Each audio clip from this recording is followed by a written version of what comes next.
Wow.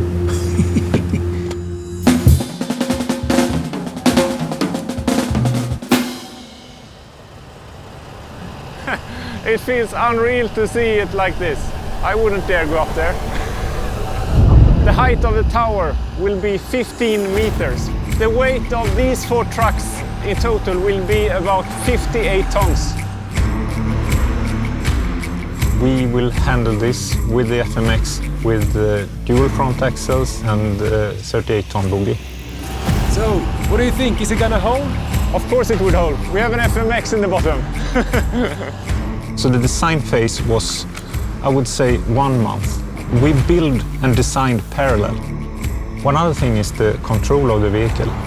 We have equipped the FMX with Volvo dynamic steering. That is really important to have the truck not deviating from the course more than a couple of centimeters. Hej, det var högt. Jag kör Volvo lastbil i 11 år snart.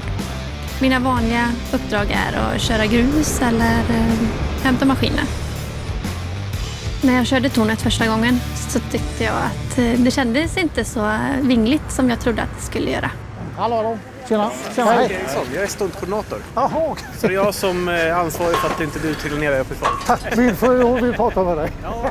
I have certain respect for heights that I don't feel sometimes really comfortable about.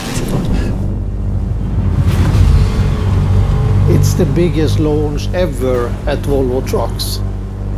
The industry has never been doing that before, launching 4 new models at the same time.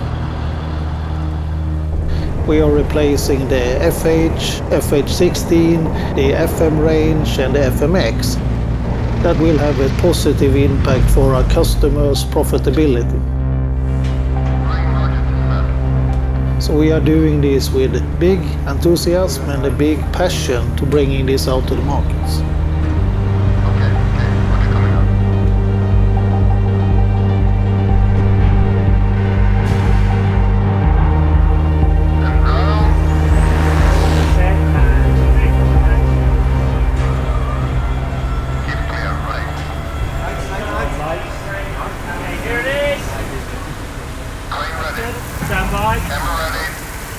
I cannot really compare it with anything because I've not done anything similar to that before. Du känner att du har stabilt i linorna här? Ja. Är det okej, Roger?